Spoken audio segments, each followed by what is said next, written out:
presence of many witnesses and entrust them to reliable people who will be able to teach others also.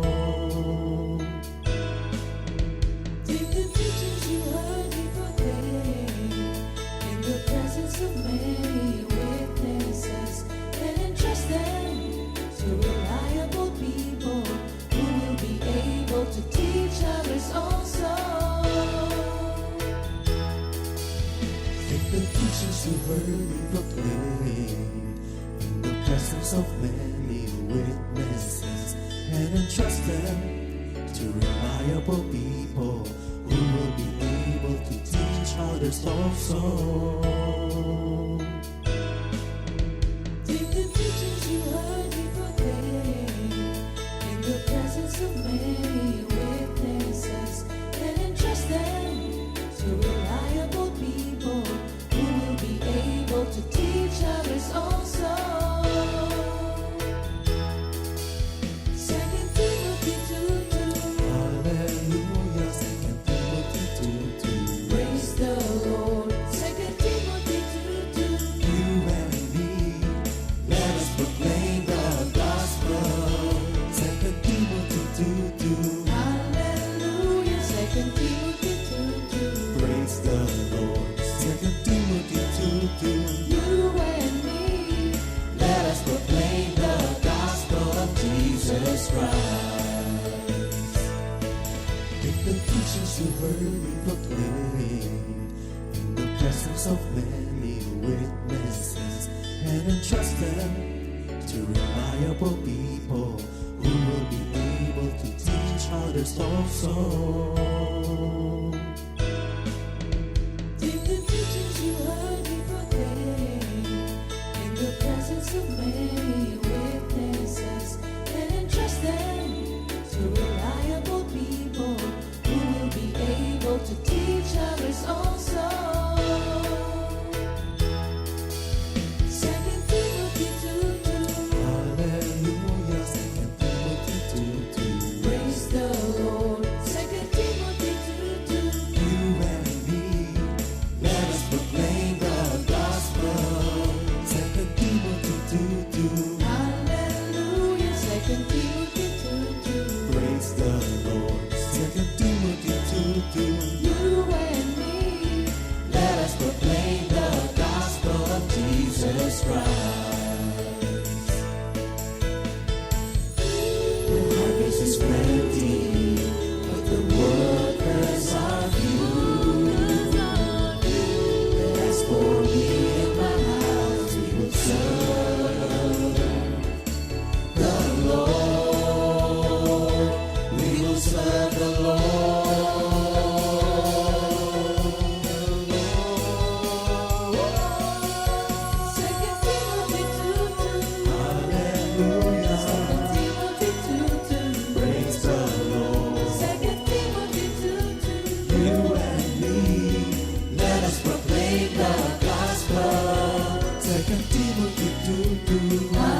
pag-ibig na iyong inilaan,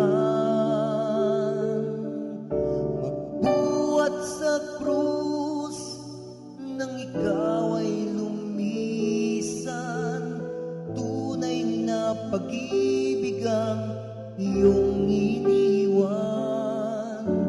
Jesus, ikaw lamang ang tanging Diyos. Nasa kasalanan ko'y tumubos. Ikaw ang nagbigay sa'kin ng pag-asa. Ang buhay ko'y napuno ng sigla. Jesus, kailangan kita. Wala na akong mahiling pa. Pag-ibig mo'y aking nadarama, kahit sa gitna ng problema.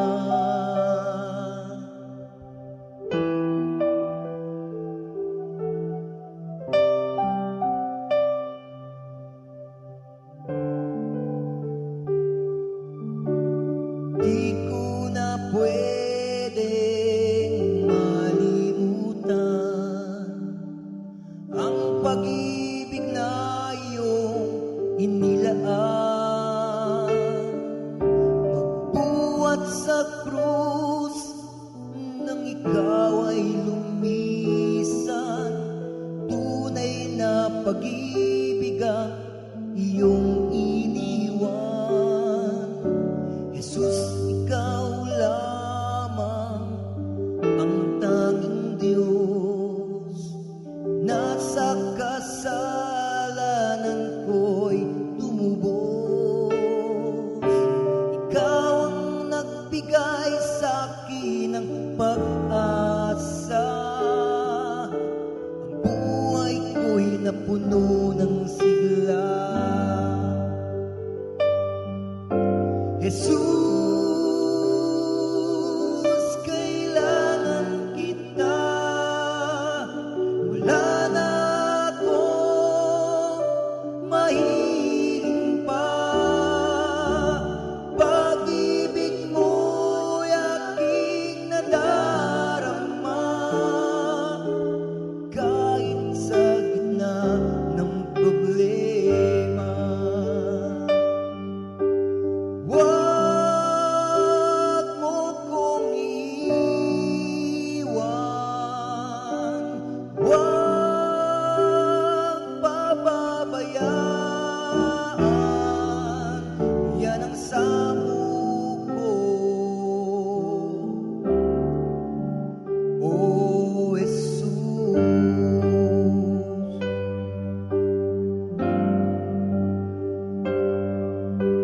Jesus, Jesus, kailangan kita. Wala na akong mahiling pa. Pag-ibig mo'y aking nadarama, pupurihin sasambahin kita.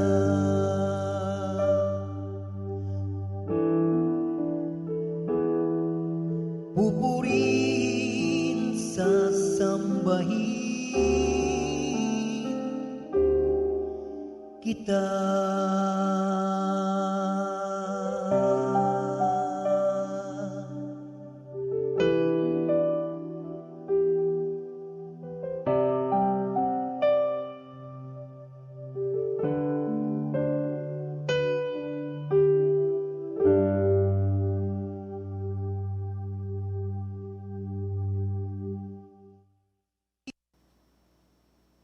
Purihin ang Panginoon. Happy Holy Tuesday, mga kapatid. Salamat sa Diyos. Sige, kami po ay nagpapasalamat sa Panginoon sa pagkakataong ito na binigyan kami ng opportunity para i-discuss sa inyo yung Institution of the Last Supper. Sige, manalangin muna tayo, Pastor Fred. Diyos namin na nagmamahal sa amin. Diyos na makapangyarihan at ang kanyang mga salita ay hindi kumukupas. It's the same yesterday and forever. Tulungan mo kami, Panginoon, sa tulong ng iyong banal na Espiritu. Mangusap ka sa amin lahat, kami po ay makikinig sa pangalan ni Jesus. Amen, Amen. at amen. Amen. Sige po.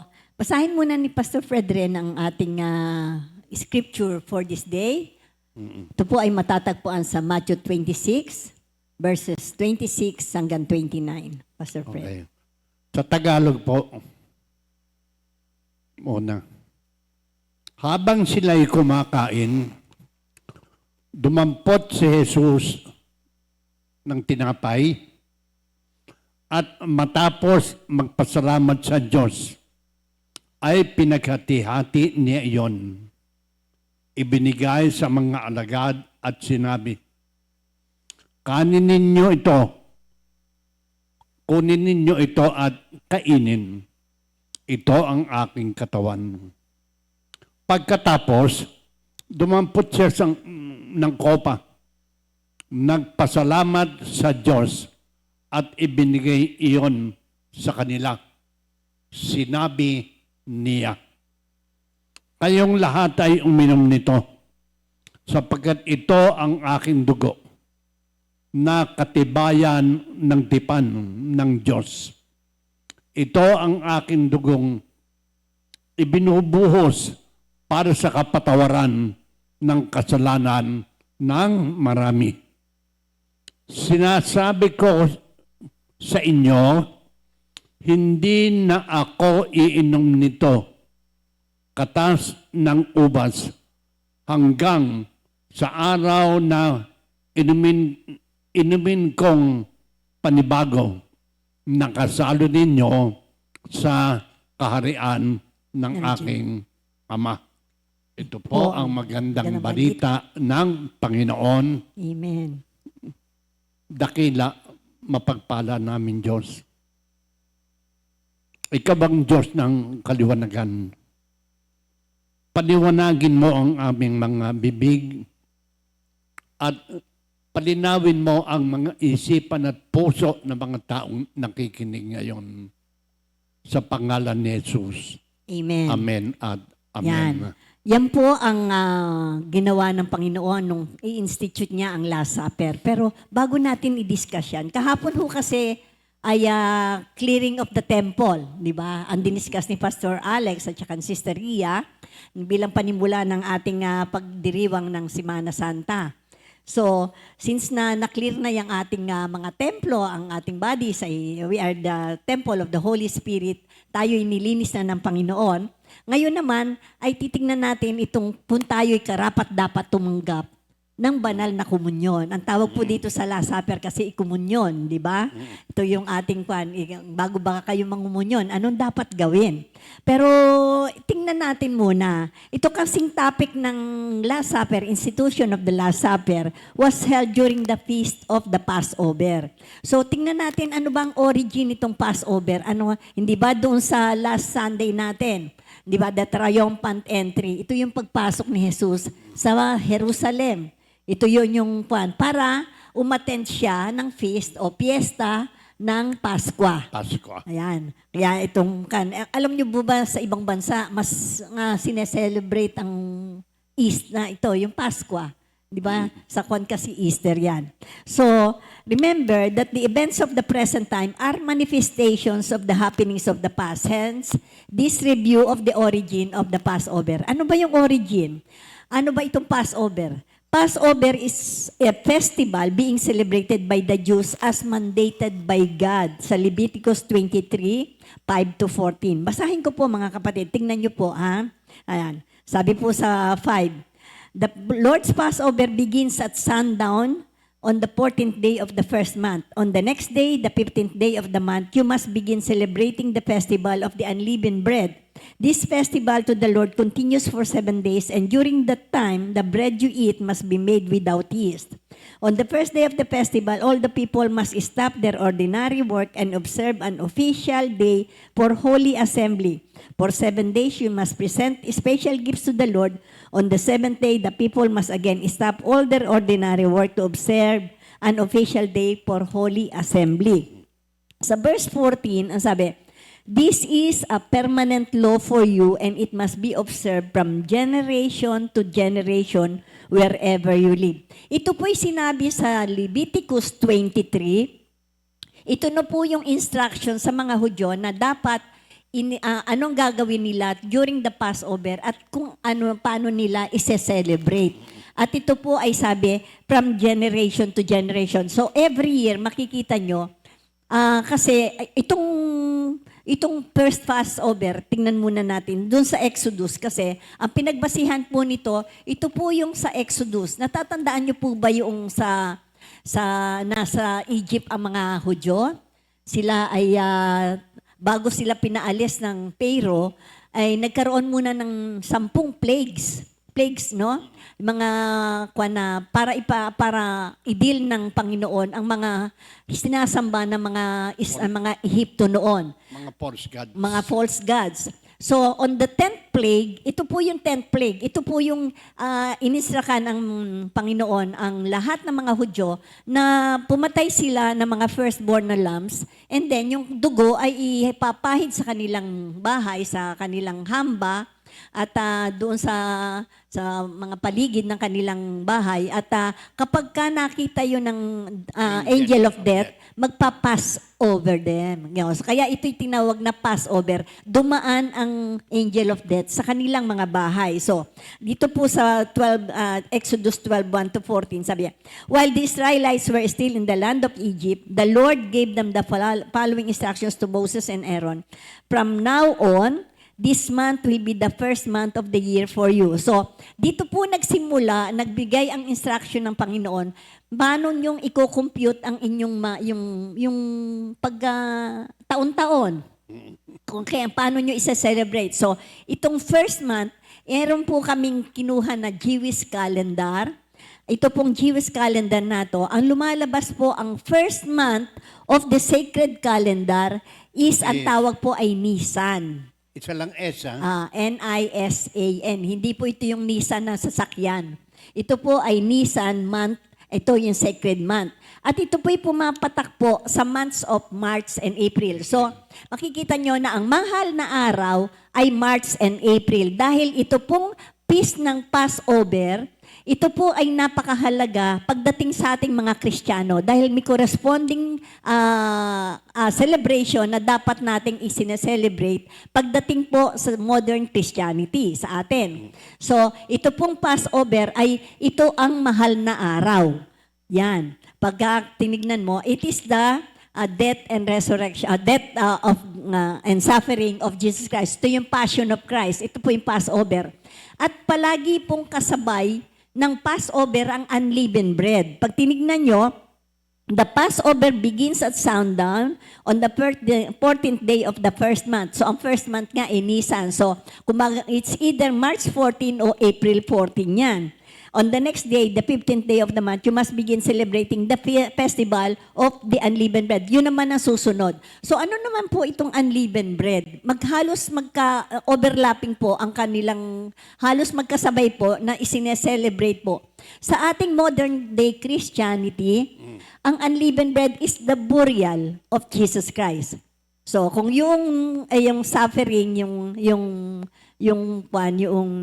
crucifixion and suffering of Jesus Christ, yung Passover, kasi nandoon po yung inihang siya sa krus, di ba? Yung kanyang dugo ay tumigis. So, yun po ang Passover, kumbaga yung dugo during that time, ito po yung instead of the lamb, He is the Passover lamb. Jesus is the Passover lamb sa Exodus. So, dito po sa ating sa ating pagdiriwang ng mahal na araw, ang Passover festival natin ay ang Biyernes Santo. Ayan. Okay. Yan. At ganun din po naman ang unleavened bread is Biyernes Santo rin. Yan po naman ang burial. So, kinabukasan ng burial, hindi ba? Ano ba ang burial nun? Right after, hindi ba? Right after ng death niya? Oo. Teka. Oh. Kumbaga, parang ilang oras lang yon, inilibig na siya. Dahil nga doon sa mga oras na dahil hindi dapat abutin siya Iba yung mga ng oras na yun. Sabbath day. Yun.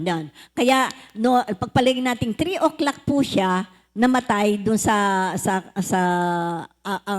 ating sa scripture, ano, sabi ganon, about 3 o'clock in the afternoon ng Friday, no? Pagkatapos, right after that, before the Sabbath day, kasi bawal po na abutin ang isang patay ng Sabbath. So kailangan malibing na siya. doon po sa Yun ang unleavened bread. sa Jewish day Oo. Yung first watch. was from sunset to sunset in 8 equal parts. Kaya nang mamatay ang Panginoon Aha. doon sa 6th hour, ito po ay 3 p.m. 3 p.m. Oo. And then bago naman umabot yung Ng pinaka 9th hour, that is 3 p.m. to sunset. So bago po mag-sunset Ilibing mo na. nailibing na siya. Kasi bawal po naman umabot siya kinabukasan dahil Sabbath day ngayon yung aabutin. Yung first hour, yung sunset to 9 a.m.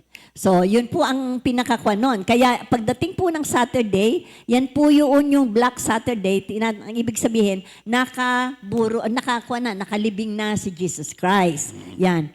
So, dito sa Passover, yung first Passover. Linawin muna natin mabuti ha. Sige. Yung mga nakikinig.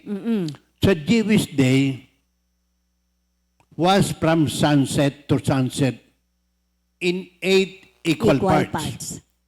Doon po sa third watch, midnight hanggang 3 a.m. Aha. The fourth watch is 3 a.m. to sunrise. Kaya nung mamatay ang Panginoon na sinasabi rito, 3 p.m. yung 6th hour, ito po ay between noon to 3 p.m. Ayan, malinaw po. Aha. Kasi yung sa Bible na nasabi na, bakit sabi? Alas 3. Pero nakalagay sa, ganito. Para mawala po yung pagtatalo. Yung pong Jewish calendar, meron tinatawag na sacred calendar at saka civil calendar. Maliwanag po. Aha. Okay. So, dito muna tayo ulit sa Exodus. Balikan natin. Naalala ko yung isang awitin kasi, di ba? Itong mga Israelites, ito na yung paglabas nila sa Egypt. Ito po, yung in haste. Sabi niya, meron yung awitin sabi niya, He did not bring us out this far to take us back again. He brought us out to take us into the promised land. Though there be giants in the land, I will not be afraid. He left us out to take us into the promised land. So yun, dito pagkakataon na ng lahat ng mga Israelites na lumabas ng Ehipto at hindi na sila babalik ulit sa Ehipto. Pupunta na sila sa promised land. Kaya sabi ganon, announce to the whole community of Israel that on the 10th day of this month, each family must choose a lamb or young goat for a sacrifice, one animal for each household. If a family is too small to eat a whole animal, let them share with another family in the neighborhood.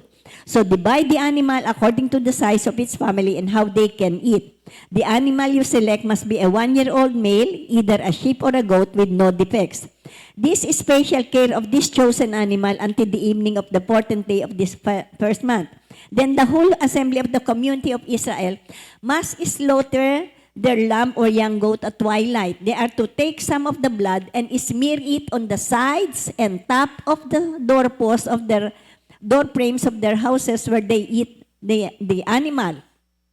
That same night, they must roast the meat over a fire and eat it along with bitter salad grains and bread without yeast. Do not eat any of the meat raw or boiled in water. The whole animal, including the head, legs, and internal organs, must be roasted over a fire. Do not leave any of it until the next morning. Burn whatever is not eaten before morning. Ito po ang instruction sa kanila bago yung kanilang paglabas kasi nga dadaan po yung angel of death. So yung kanilang mga bahay na nakuha na nila yung blood nung kanilang pinatay na mga goat or lamb at nailagay nila doon sa hamba nila at saka sides of the top of the door frames. So, pero ito pa ang ibang instruction. These are your instructions for eating this meal. Sabi, itong instruction. Kaya yung instruction nila, pagka kinain mo itong meal na to, itong Passover meal na to, sabi, be fully dressed, nakabihis na kayo, wear your sandals, nakasuot na yung pangyapak nyo, carry your walking stick in your hand, kung kayo kinakailangang meron kayong katulad ni Pastor Fred na tungkod. Yan. Eat the meal with urgency, for this is the Lord's Passover. Kinakailangan kainin nyo yung inyong pagkain ng mabilis. Sabi gano'n niya, mabilis, dahil ito na ang Lord's Passover, mabilisan. On that night, sa verse 12, I will pass through the land of Egypt and strike down every firstborn son and firstborn male animal in the land of Egypt. I will execute judgment against all the gods of Egypt, for I am the Lord. But the blood of your doorposts will serve as a sign, marking the houses where you are staying. When I see the blood, I will pass over you. This plague of death will not touch you when I strike the land of Egypt. So yan po ang tinatawag na Passover. Ibig sabihin, nakaligtas sila, nagkaroon ng salvation because of the blood ng mga lamb at saka goats. That was during the first Passover. At sa verse 14, sabing ganun, this is a day to remember each year from generation to generation. You must celebrate it as a special festival to the Lord. This is a law for all time. So ito po, makikita nyo po yung mga Hudyo, mga Jewish, at saka mga lahat ng Hebrew nations. Actually, they're having yung tinatawag nilang Ramadan. Nagkakaroon po sila ng ganito. Talaga pong ni-observe nila ito every year during the months of it's either April or March. So, ito po yung reiterated o naulit doon sa una kong binasa sa Leviticus 23 sa verse 14 na this is a permanent law for you and it must be observed from generation to generation whenever you live. So from now on, this month will be the first month of the year, yung sinasabi naming calendar, yung sacred calendar, which is the Nisan na pumapatak ng March or April. So huwag kayong magtataka kung bakit ang mahal na araw ay madalas March or April. Amen. So, ito pong ating ngayong institution of the Last Supper. Ito po ngayon ang modern day Passover for all Christians. Ito po ang ginawa ng Panginoon para ma-observe ng lahat ng mga Kristiyano. Siya mismo ang nag-institute ng Last Supper para ang lahat ng mga Kristiyano ay ma-observe ang Passover feast. Feast of the Passover and Feast of the Unleavened Bread, mga kapatid. Kaya kapag ka ang mahal na araw, hindi natin ino-observe with sanctity, with serenity, ay nagkakamali po tayo. Hindi po tamang idadaan natin na tayo po, lalo na kung Kristiyano tayo ay saya-saya lang, puro swimming, puro kung ano-ano. Hindi po ganyan ang pag-o-observe. Ito po ay napakahalaga dahil the Passover represents the burial, the suffering of our Lord Jesus Christ, yung pag-remember natin ng passion of Christ.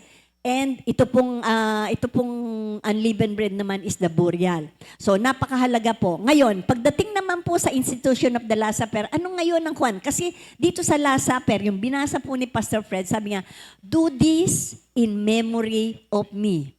Dito naman nagpapa-observe si Lord kung bakit pa kinakailangan. Kung dito sa Leviticus 23, this became a law na yung piyesta ng Passover at piyesta ng unleavened bread ay kinakailangang ino-observe plus other feasts na nakasulat sa Leviticus 23. Ito namang feast, Last Supper ay kinakailangang ginagawa natin itong communion. Sabi nga nun, do this in memory of me. Pastor Fred, anong mga kuha natin? Anong dapat na malaman ng mga kapatiran natin tungkol naman dito sa ating Last Supper? Ayan. Yan. Sige. Sa 1 Corinthians, 11, Aha. 17 to 34. Okay. Ito po ay directive sa lahat ng magse-celebrate ng Last Supper. Ito po ay directives before participating the Last Supper. Okay. In Matthew 26 to 28, Mark 14, 22 to 24, Luke 22, 17 to 20. Ito po ang directive. 1 Corinthians 11, 17 to 34. Correcting an abuse of large supper. In the following directives, I have no praise for you, for your meeting do more harm than good. Masyadong imbis na ikabubuti ninyo, nagiging hindi maganda. Unang-una, I hear that when you come together as a church, there are division among you. And some extent, I believe it. Meron kayong hindi pagkakasundo-sundo. Nagpapangkat-pangkat. At kung hindi nagkakasundo-sundo, tingnan natin hanggang bababa ng scripture. No doubt, there have to be differences among you to show which of you have God's approval. Matitingnan kung sino sa inyo ang kinakasihan ng Diyos. So then, kung ganon, when you come together, it's not the Lord's Supper you eat. For when you are eating, some of you go ahead with your own private suppers. Yan. Meron kang private na iniisip, ginagawa, at as a result, one person remains hungry and another gets drunk. Merong maraming Sa Tagalog natin kaya basahin, Pastor. Sige, Tagalog. Sige, tingnan natin ha. Dito sa 1 Corinthians 11, magmula sa 20. Kaya't sa inyong pagtitipon, hindi banal na hapunan ng Panginoon ang kinakain ninyo. Yan ha. Sapagkat ang bawat isa sa inyo ay nagmamadali sa pagkain ng kanyang sariling pagkain, kaya nagugutom ang iba at ang iba na may naglalasing. Wala ba kayong sariling bahay upang doon ang kumain at uminom? Hindi ba ninyo pinapahalaga ng iglesia ng Diyos at hinihiniyan ninyo ang mahirap? Anong gagawin ko ngayon? Pupurihin ko ba kayo dahil sa bagay na iyan? Hindi ko gagawin yon. Ibig sabihin ni Apostle Paul dito, alam niyo po ba kasi ang itong Last Supper, hindi po ito kainan ng hindi ito eating meals. Hindi. Kasi ito yung mga pag tinignan niyo po itong scripture, ang sabi po kasi, while, nung in-institute ni Lord ito, while they are, sige, basahin natin ulit yung scripture mo, Pastor, kanina. Sabing ganun niya, while, habang, ibig sabihin yan, while they were eating, ibig sabihin, nagkakainan na sila bago in-institute ni Lord itong Last Supper. Kasi yung institution of the Last Supper, hindi po para kayong mabusog. Ito po ay isang seremonya na kinakailangang may spiritual na kahulugan na dapat nauunawaan natin at napakahalaga po ito dahil ito'y kung nauunawaan natin, ito po ang magpapagaling ng ating mga spiritual na pangangailangan. Ito po ay, kumbaga, marami nga ako narinig na pagpatotoo pagkatapos nilang mangumunyon. Sister, kasi yung faith po Yung faith kasi, natatandaan nyo ba doon sa John 6, yung sabing gano'n, I am the bread of life, sabi ni Lord, whoever eats my flesh will never get hungry. Kasi yun po yun, yung substantiation na tinatawag pagdating sa this is my body. Diba? Sabi gano'n niya. Yun yung sabi gano'n niya, take this and eat it. This is my body. So kakainin mo yung ostya o yung bread na nagre-represent ng body ni Jesus Christ. Yun po yun. So, ang pananampalataya nating mga Kristiyano, when we take that bread, we partake in the body of Christ. Okay. So, hindi po yun para yun ay magpabusog sa iyo physically. So, ito po yung sa Last Supper. So, ano naman, spiritually, anong ibig sabihin yan? Itulot mo po, Pastor, yung pagbasa natin dyan sa unang Korinto. Yan, sige. Okay. In the same way, after supper, he took the cup, saying, "This cup is the new covenant in my blood. Amen. Do this whenever you drink it, and in remembrance of me.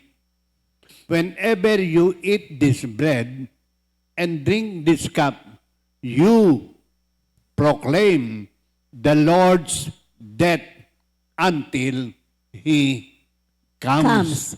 Yan. So ito yung Yun ang pinaka-spiritual ko nagpo-proclaim. Kaya kapag ka itinataas po yung na yun, di ba? Yun nga yung sinabi ko na sa inyo, ang Passover po is the death and crucifixion of Jesus Christ. Pinoproclaim natin. And then, yung unleavened bread is the burial of Jesus Christ. So, yun po, kaya in-institute ni Lord John para naaalala natin yung kanyang passion, kung paano ang pagliligtas niya sa atin. Ito po yung napakasimpleng pagpapaalala sa bawat isa sa atin. Kaya when you get together, sabing gano'n yun, matapos kayong mabusog na, kumain na kayo sa kanya-kanyang bahay, wala ba kayong bahay, sabing gano'n ni Paul, hindi ba?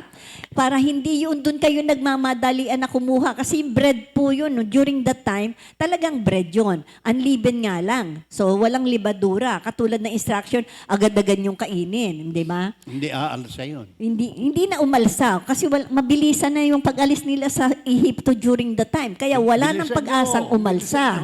O kaya natawag doon, unleavened bread. Sa atin naman, spirituality, walang yabang. Walang kahit na ano pa. Amen. So, tuloy pa natin, Pastor Fred. Ano pa? Pagkatapos? So then, Whoever. kung ganon, dahil ipinakita na sa atin, Na ito ay... huwag kayo nagkakagulo. Ito ay hindi tungkol sa pagkain. Ito ay ang spiritual ipinapahayag natin na ang kamatayan ng Panginoon Okay. hanggang sa... Kung ganon, Kung gayon, oo. whoever eats the bread and drinks the cup of the Lord in unworthy manner will be guilty of sinning against the body and the blood of the Lord. Ano ba yung sinasabi? Unworthy manner. Yes.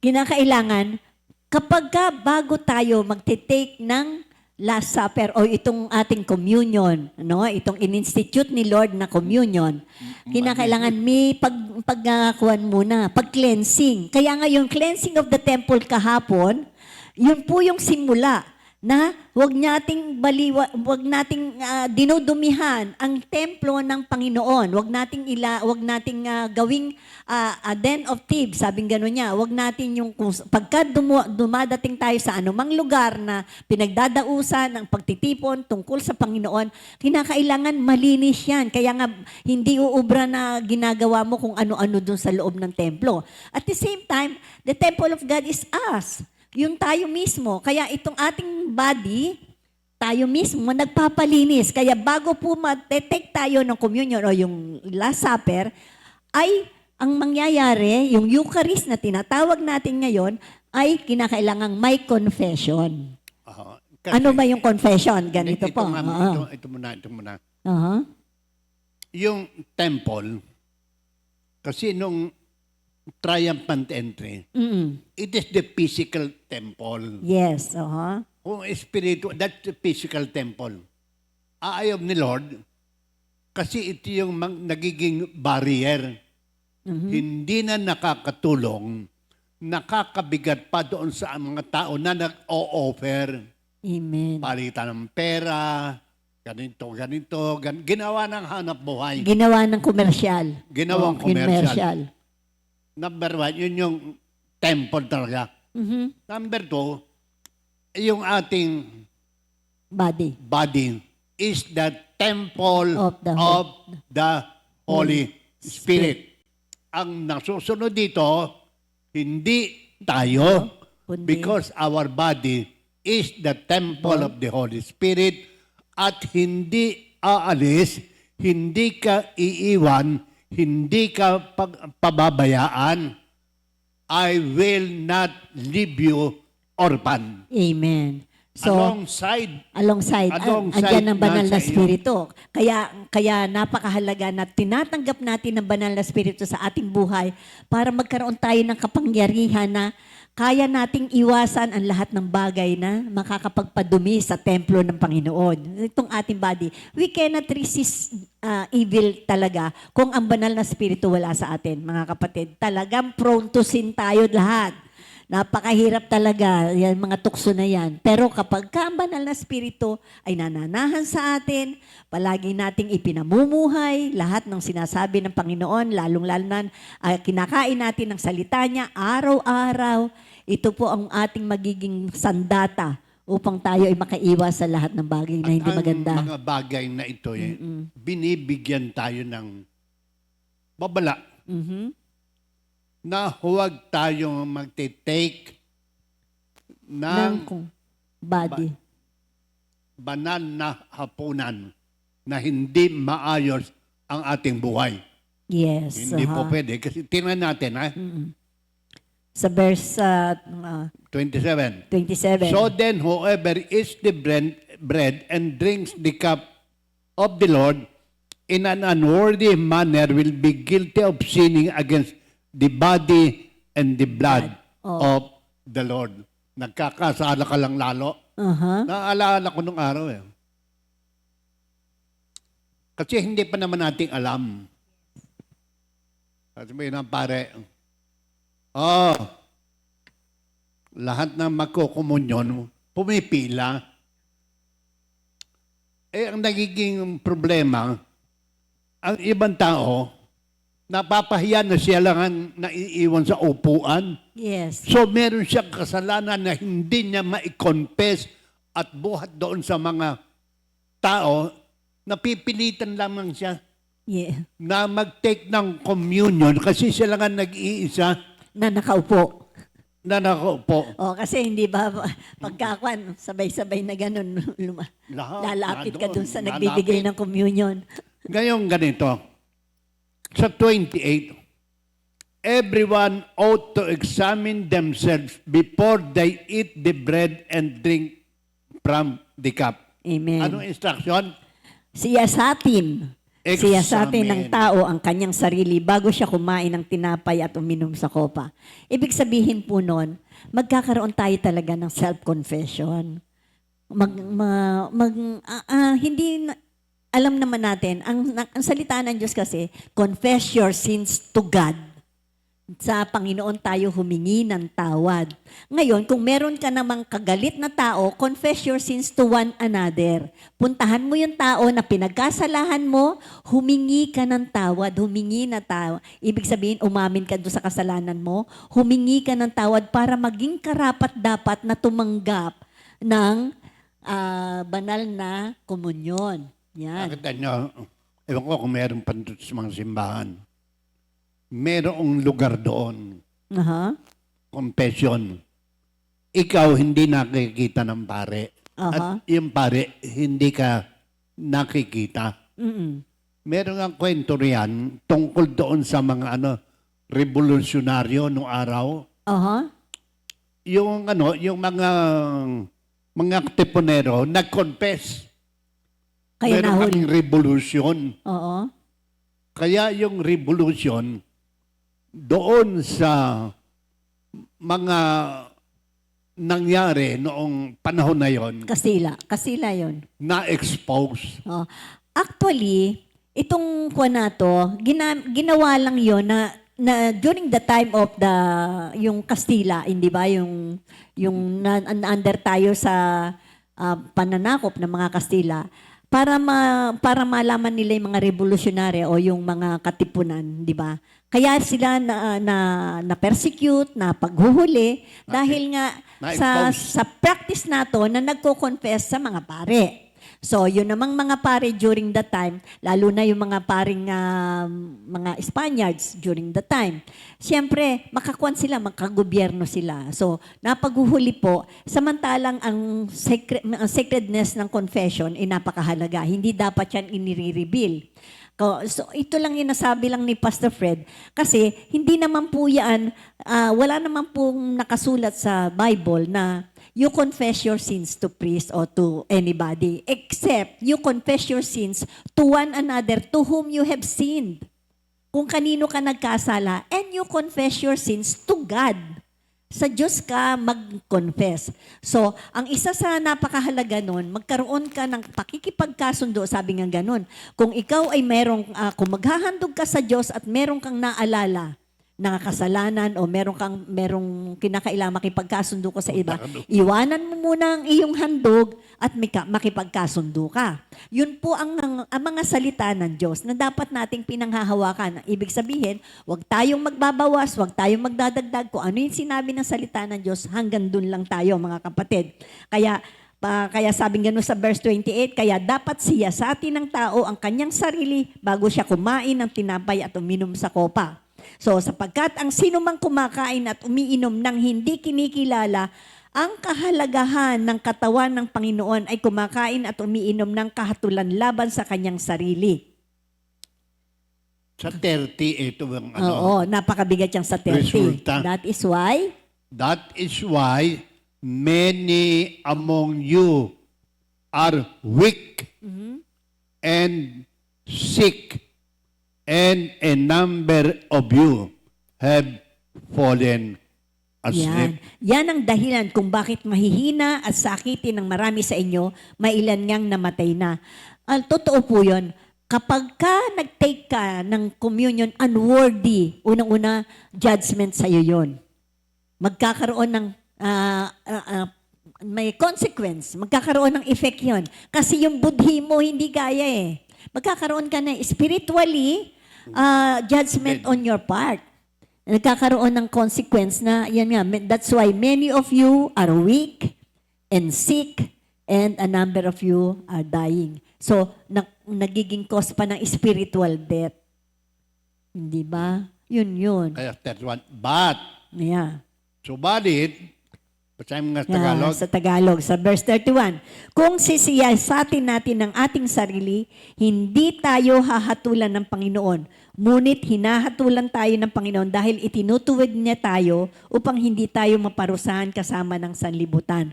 So napakalaki ng pag-asa naman na tayo ay humingi lang ng tawad. Di ba? Kasi hindi niya gusto na tayo ay mapahamak. Kung humingi ka ng daan bago ka ma-expose. Yes. Ito pong institution ng Last Supper, ito po ay isang pamamaraan ng Panginoon para tayo ay magkaroon ng kagalingan rin spiritually. Napakahalaga nito. Sabi nga, nung binibigyan mo ng parangal, yung, kung ano yung ginawa ni Lord sa krus, itong mahal na araw na to, nauunawaan ba natin mga kapatid? Kaya napakahalaga nitong Last Supper. Ito po yung pagkakakuha na, kaya yung institution of the Last Supper ay hindi pinadidiscuss sa atin upang maunawaan natin na yung communion po ay napakahalaga para matake natin. But in a worthy manner. In a worthy manner. Dapat ito ay nasa tamang pamamaraan. Mayroong mga nagtatanong din sa akin, what keep you from breaking the bread? Yes. Yan po. Ang, Kasi, ang sagot dyan, dito sa 1 Corinthians 7:11, 17 to 34. Hindi po ako sumagot. Hindi ako sasagot. Because I will not be the judge, because I am not the judge, but the Scripture will prove Amen. kung bakit. Hayaan mo na lang yung Scripture na magpaliwanag. Huwag tayo.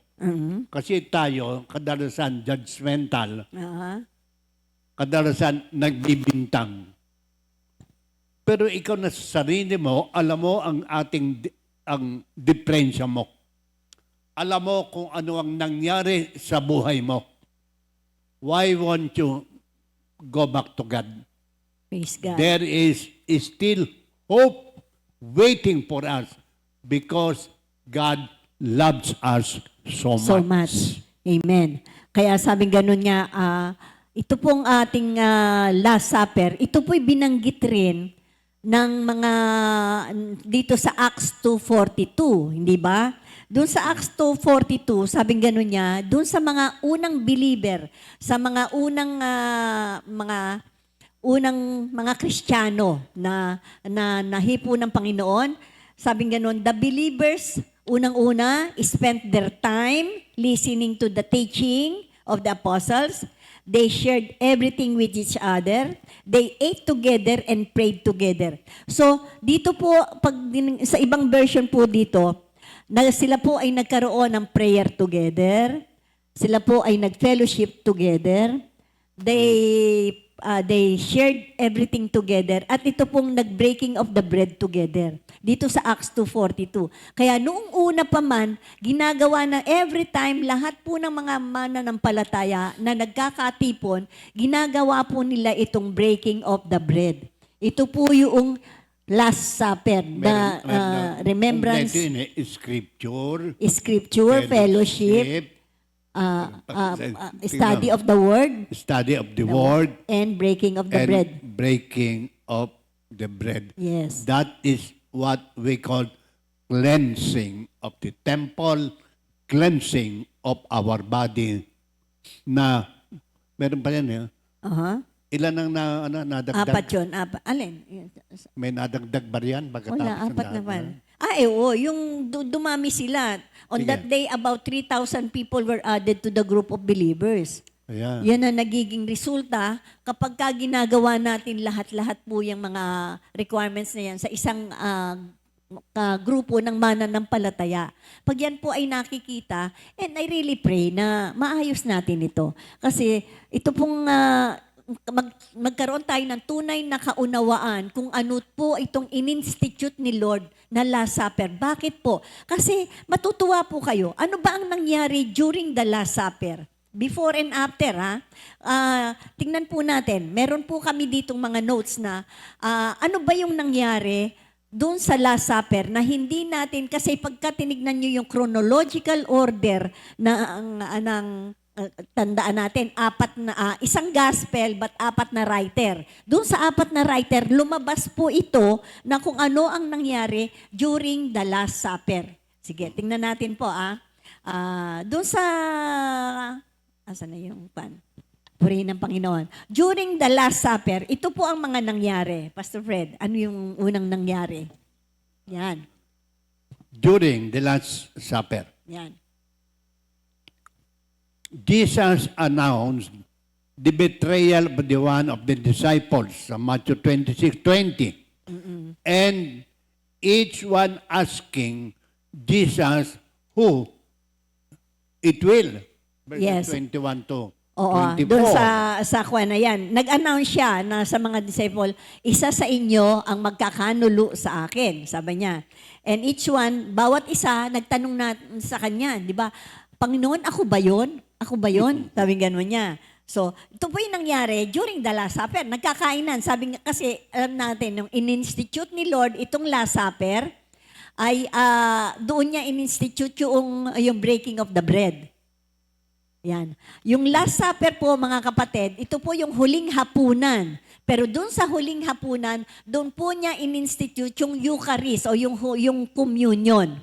Ito po yung do this in memory of me. So yung while they were eating. So ibig sabihin, yung Last Supper, yun yung last dinner nila, yung kinakain nila. Kain nila yan, kainan yan, kainan. So doon nagsabi, kaya doon sabing gano'n ni Judas, verse 25, sabi ni Judas doon, then Judas, the one who would betray him, said, surely, Hindi ako yun." Lord, surely you don't mean I, sabi gano'n niya. Pero sabi gano'n, surely you don't mean me, Rabbi.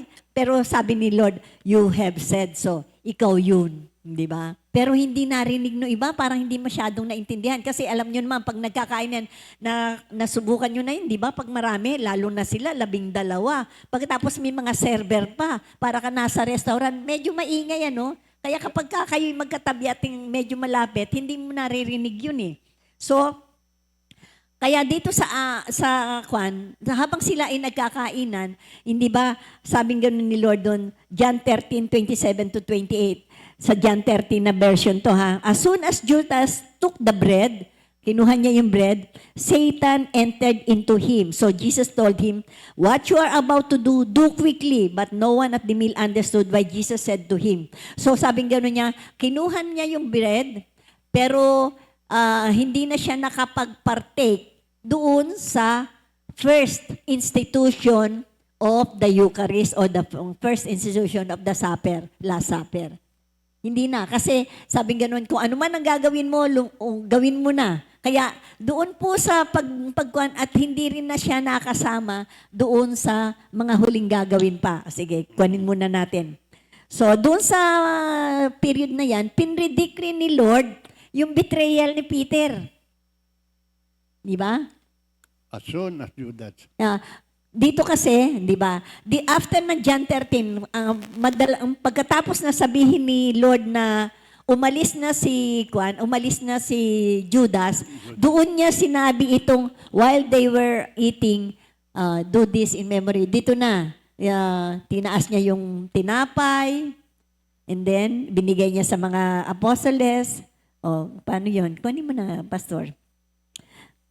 Itinaas, he took the bread, broke it and gave it to his disciples, saying, take this and eat. This is my body. Tapos he took the cup, yan. After nung umalis na si Judas, yan sa John 13. After that, doon na in-institute ni Lord yung first Eucharist. And then after that, nung nandun pa rin sila, na-institute na yon, mga kapatid. Ang maganda dyan, tingnan nyo po. So, I tell you, I will not drink from this fruit of the vine from now on until the day when I drink it with you in my Father's kingdom. So, meron pong sinabi si Lord in the future na mangyayari after this. At doon sa ibang version kasi niyan, yung doon sa New Covenant, mamaya ititake up pa rin natin yon, Pastor. So, dito naman, sa Matthew 26, verses 31 to 35, pinredict rin ni Jesus habang sila'y magkakaharap na wala na si Judas Iscariot, pinredict niya rin yung denial ni Peter. Sabing ganun ni Jesus kasi, this very night, you will all fall away on account of me, for it is written, I will strike the shepherd and the sheep of the flock will be scattered.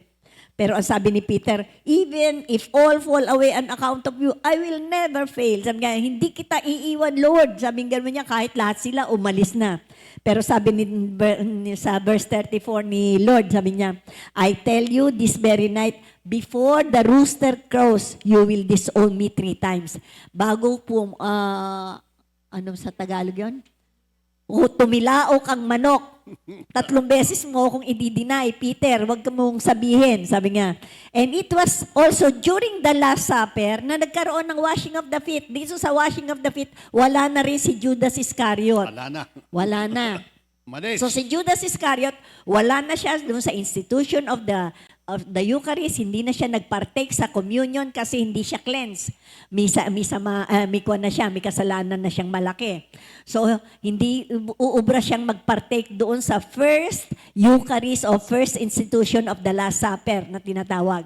And then doon rin sa washing of the feet, hindi rin siya kasama. Dito sa washing of the feet, alam naman natin nangyari, hindi ba, Pastor? Andito ka na sa washing of the feet. Yan. Okay. Sabi ganun ni Lord sa verse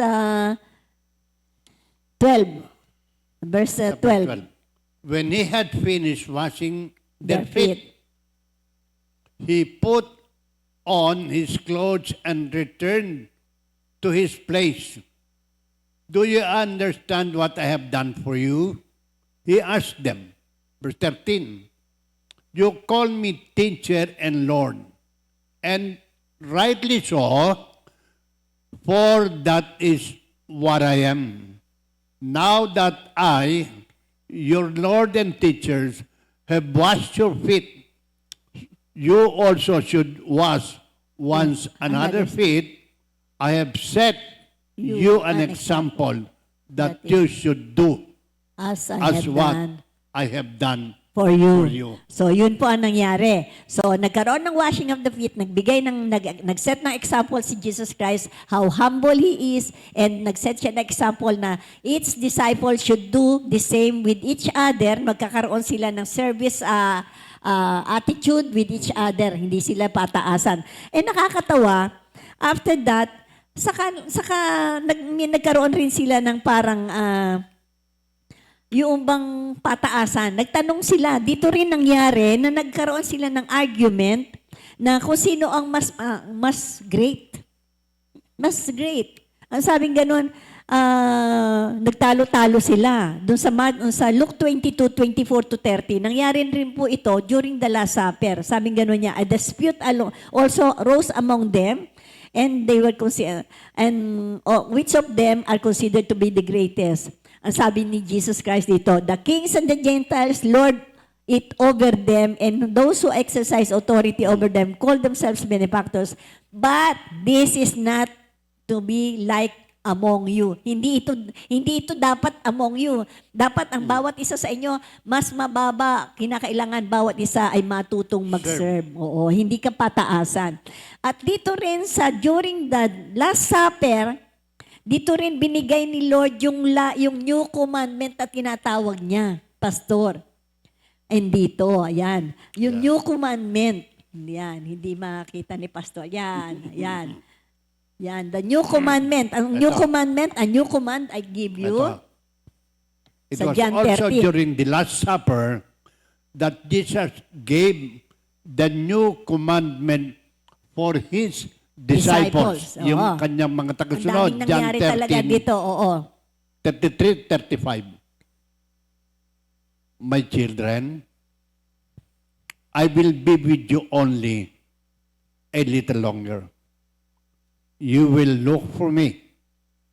And just as I told the Jews, so I tell you now, where I am going, you Cannot come. cannot come. A new commandment I give you. Love one another. As I have loved you, so you must love one another. By this, everyone will know that you are my disciple if you love one another. Yan ang pinaka-last na instruction ni Lord sa lahat ng kanyang mga disciples bago siya nag-suffer. Yan, sabi gano'n niya, kasi alam niya na magkakaroon ng pagtatalo-talo diyan kung sino yung di ba yung iniwan mo si Lord eh. Wag yung bang blaming game, yan, magkakaroon rin sila ng ganyan eh. Kaya sabing gano'n niya, but you have to love one another as I have loved you. Mahal ko kayo. Kahit na, di ba, ano ang unang sinabi ni Lord? Father, forgive them for they know not what they do. Kaya yung pag-ibig, kinakailangan nandyan sa inyo para hindi kayo magkahiwa-hiwalay.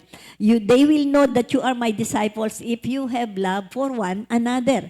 And lastly, ang isa pang nangyari dito sa Last Supper na maaring hindi nyo rin napansin, this is the time, dito po ginawa ni Lord yung John 17. When He prays for His disciples. He prays for His Yung disciples. napakagandang John 17. Di ba? He prays to be glorified. Jesus prays to be glorified. He prays for Jesus prays for his disciples. And He prays Jesus prays for for all believers. Ayan. Dito yung sinabing, Father, make us one. Father, make us one. That the world may know, that the world may know, Thou hast sent the Son.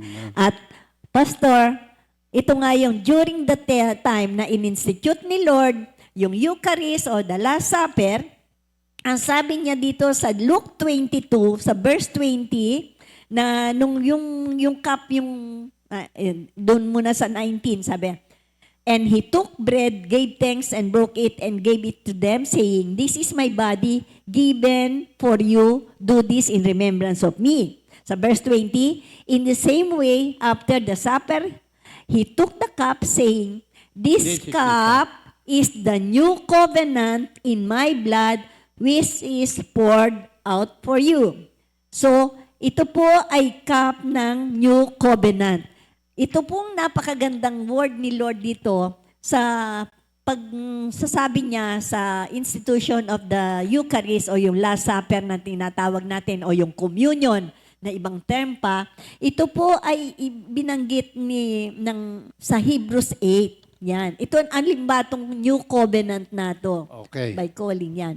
Bago tayong tumakil ng papunta roon sa New Covenant, nice lang namin linawin sa atin yung 1 Corinthians 11. Ito po isang babala o isang disiplina o isang announcement na tayong lahat palinis sa Diyos. Amen. Palinis. Don't hide anything. Let our sins be known to God. Yung malinis Oo. kayo. Alam naman ng Diyos kung anong kasalanan natin, pero you have to confess. Yung guilty conscience, laging na doon. Yes. Unless Mhm. pinagtapat mo sa Diyos. Yes. I have sinned against God only. Says si David, Si kinuha David, niya, siya. no? Psalm 51. 51. Pero noong panahon na yon, don't take away the Holy Spirit. Pero sa panahon natin, the Holy Spirit will stay with us forever, convicting us, convincing us that whatever we pray for in His name, He will answer. Mark Yes. 11:24. Yeah. Thank you, Kaya Lord. ang buhay natin nakasalalay sa pag-amin ng ating mga kasalanan. Maraming ayaw ayaw. Mhm. Maraming nangangatwiran. Kaya itong ating pinag-uusapan natin, the cleansing of the temple. Yeah. Temple na totoo. Yeah, Huwag tayo. kayong maghanap. Continuation po ito nung kahapon. Physical temple yung kinuha ni Lord, pero ngayon, this is the spiritual temple that Dito sa Hompi, meron isa na pumupunta rito para maghanap buhay lamang. Uh-huh. Merong isa. Alam niyo kung sino? Sino? Hindi ko alam ang pangalan. Oh. Ano yun? Pagkatapos ng fellowship, May nagtitinda. merong isang mama na nagpupunta rito. Nagtitinda. Nagtitinda lamang. Hindi nakikipag-fellowship. Oo. Tayo naman dito, So it meant something. Pero sabi sa akin, Pastor, para meron lang akong mabaon sa isang linggo sa fellowship. Yes, meron rin tayo isang kapatiran naman. Meron Pero nga makita mo ganun. ang puso. So, kanya-kanya ang dealing ng Oo, tao. oo. Pero Kanya-kanyang sino conviction. doon ang mas pleasing kay Lord? Yung isa na pinipilit na kahit na makita mong nagtitinda, pero yung kanyang purpose Don't is judge them. yes, Don't ang purpose judge. niya is para maka-attend. Imagine mo. At alam mo na maari ka namang makatulong o ikaw gusto mo ba yung basta abutan mo lang para ayaw niyang maging beggar. I know that sister is really to be commended kasi ang kanyang purpose is para lang makikita mo naman uma-attend talaga regularly. At naghahanap buhay siya ng maayos. Ang pinaka-susi diyan. Yes. You go with them. Yeah. Identify yourself with them. Be empathic. Halimbawa, ikaw kaya lumagay doon sa tao. Yes. 117 ang isang litro ng gasolina. Lalo na ngayon. Hindi ko napakalaki ng gas. Because of the present time. Yeah. Tingnan natin. Oo. Ano Oo ba nga, ang Pastor. purpose mo? Thank you, Lord. Kasi hindi ka makapapangaral hanggat hindi mo i-identify ang sarili mo. Jesus Christ identify Himself with sinner. Samaritano. Yeah. Don't judge them. Here, kung sino walang kasalanan, Bumato. judge her. Okay. Wala. Kaya tayong lahat, spiritual cleansing ang ating kailangan. Take, Lord. Sa Hebrews 8, ito. Si Lord ang high priest natin. But there was a high priest forever in the order of Melchizedek. Then this was in chapter 7 ng Hebrews. Okay. At pagdating doon sa 8, Jesus the high priest of the new covenant. The new covenant and the better covenant. And this is the covenant I will establish with the people of Israel after that time, declares the Lord. Amen. I will put my laws on their mind and write them on their hearts. I will be their God, and they will be My people. my People. people. No longer will they teach their neighbor or say to one another, know the Lord, because they will all know me, from the least of them to the greatest. Verse 12. For I will forgive their wickedness and will remember their sins no No more. more. Amen. Wala na. Kalilimutan ko ng lahat yan.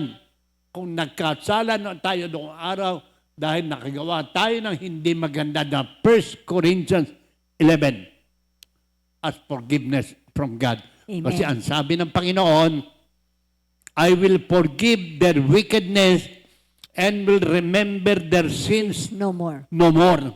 Napakaganda. Sa Tagalog nga, bakibasa mo itong Verse na. Hebrews 8, 10 Verse? to 13. 10. Ganito ang gagawin kong tipan sa bayan ng Israel. Pagdating ng panahon, sabi ng Panginoon, itatanim ko sa kanilang pag-iisip ang aking mga utos, isusulat ko ito sa kanilang puso, ako ang kanilang magiging Diyos at sila ay aking magiging bayan. Hindi na kailangan turuan ng isa't isa at sasabihin, kilalanin mo ang Panginoon sapagkat ako'y makikilala nilang lahat mula sa pinakaaba hanggang sa pinakadakila. Sapagkat patatawarin ko ang kanilang mga kasalanan at kalilimutan ko na ang kanilang mga kasamaan. Ayan. Amen. Yan. Disappear na. Nang sabihin ng Diyos ang tungkol sa bagong tipan, pinawalang bisa na niya ang una at anumang nawawala ng bisa at naluluma ay malapit nang Bakit? mawala. Yan. Ito pong ano, New Covenant. Ito pong covenant na sinasabi rito na yung una, ito yung tinatawag na ano, the offering is ceremonial. Yeah. Ceremonial. And external. And cannot cleanse a sinner. Pero itong high priest na to, in the order of Melchizedek, Melchizedek. that he is Jesus Christ, the priest of the new covenant and a better covenant, can forgive all our sins, and Amen. all our sins will not be remembered So, anymore. iyan pakahalaga. Kaya Ito po tinatawag na yung clean slate. slate. Oo. Yun ang sinabi ni Lord doon sa Luke 22 verse 20. Ang sabi niyang ganon. In the same way, after the supper, he took the cup saying, "This cup is the new covenant in my blood, which is poured out for you."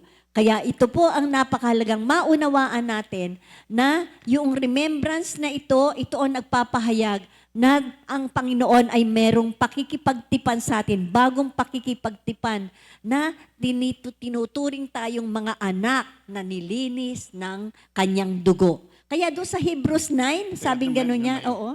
Yung unclean goats. Oo, Yung nasabi na, oo. yung binibenta nyo itong mga ito. Dito Oo, ka naghahanap pa. kaya kinuha niya Kasi yung ang sa... binibenta, ceremonial unclean goats. Oo. Pero ang ating Panginoon Heso Kristo, He is the Lamb of He God. is the Lamb of God who take away the sins sin of the world. of the world. Kaya sa Hebrews 9:20, sabi niya, kasabay nito'y kanyang sinabi, ito ang dugong nagpapatibay sa tipan na ibinigay ng Diyos at pinag-uutos niya na tuparin ninyo.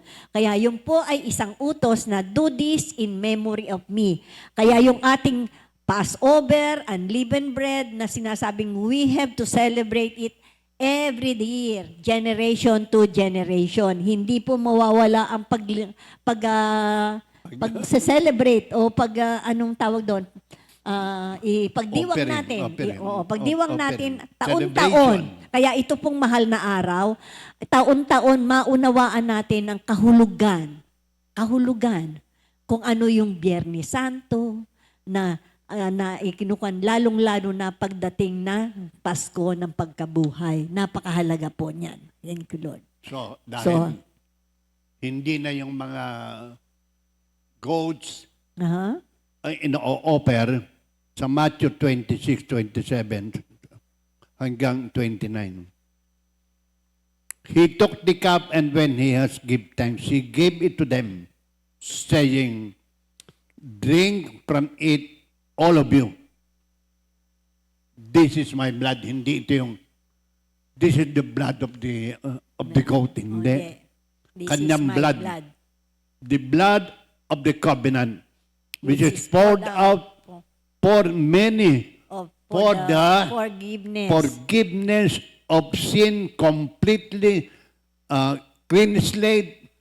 Sa 29, I tell you, I will not drink from this fruit of the wine from now on until that day, that day when I drink it new with you in my Father's in my kingdom. Father's kingdom. So, diyan po ay nakikita sa Revelations. Sabi niya, hindi ko na yan iinumin ulit until the day when I drink.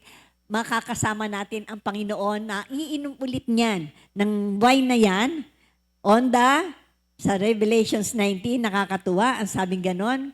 And from the throne, Okay. sige, And from the throne came a voice that said, "Praise our God, all His servants, all who fear Him, from the least to the greatest." Then I heard again what sounded like the sound Shout of bus of a crowd. shout Of a vast of a crowd. vast crowd, or The roar of mighty oceans Waves. waves, Or the crash or the crash of loud loud thunder. thunder. Praise the Lord. Praise the Lord! For the Lord our God, For the Lord our God, the Almighty the reigns. Almighty reigns. Let Let us be glad and rejoice, and let Let us us give honor give honor to Him. For the time has come, for the wedding feast of the Lamb, and His bride bride has has prepared. prepared himself. Yan. She has been given the finest Of pure white of linen. pure White, white linen to wear. For the fine linen represents the good deeds of God's holy people. And the angel said to me, Write this. write this. Blessed are those who are invited to the wedding feast of the Lamb. And he added, These are the true words that come that come from God. from God. Purihin ng Panginoon. At sabing ganon, blessed are those who are invited to the wedding feast of the Lamb. Sa wedding feast na yan, sabi ni Lord, until the day when I drink it new with you in my Father's kingdom. Makakasama natin ang ating Panginoon na tayo iinom muli ng, ng kanyang wine na in-institute niya during the Last Supper. Purihin ng Panginoon. Ang wedding feast Feast na na to. to, Oo. ang suot White. white. Kaya kami naka-white.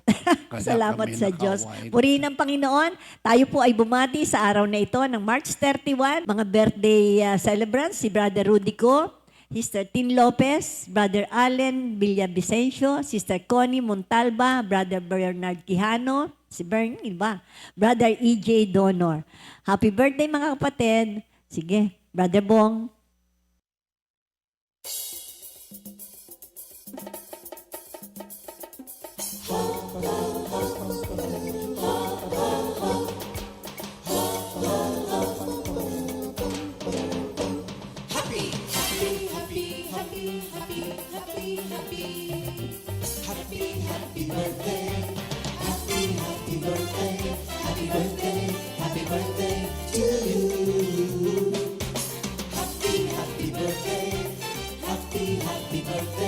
Happy birthday! Happy birthday to you. Happy birthday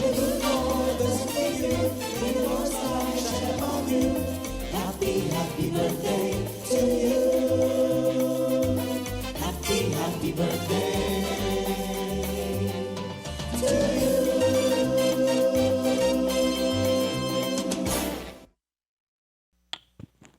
Happy birthday mga kapatid. Salamat sa Diyos. Yan. May announcement muna tayo bago tayo mag-closing prayer. Meron po tayong Life in the Spirit Seminar sa Sabado, Black Saturday. Dito po, April 4, 2026. Dito po sa ating worship center sa Parañaque. Open to all areas.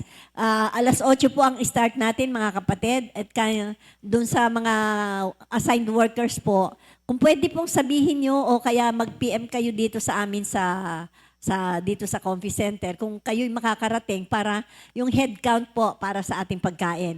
Bukas po, supposed to be Wednesday, hindi ba may Bible study tayo? Wala po tayong sa gabi. Bali sa umaga po ang ating sa GMJ na pagpapatuloy po nitong ating Semana Santa na mga GMJ series at ipagpapatuloy po ng ating mga kasamahan na manggagawa. Sige po mga kapatid, tawagin natin si Pastor Fred. Let us pray. Mapagpala naming Ama, Diyos na hindi nagmamaliw. You are revealing yourself to us and you want us also to be cleansed. You have given us the Holy Spirit, the Paraclete, who will not leave us orphan. Nawa, Panginoon, sa pagsaliksik namin sa aming mga budhi, sa aming isipan at sa aming mga puso. Matanggap namin ang iyong mga salita. Hindi babalik ang iyong mga salita na hindi nagaganap ang layon nito sa aming buhay. Amen. Thank you, Lord. At sa Semana Santang ito. Ngayon pala'y napag-isip-isip na namin kung kagano mo kami kamahal. Amen. Na kami hindi mo pinabayaan, ni hindi mo kami nilimutan. For God so loved the world that He gave His only begotten Son, for whosoever believe in Him will not perish, but have everlasting life.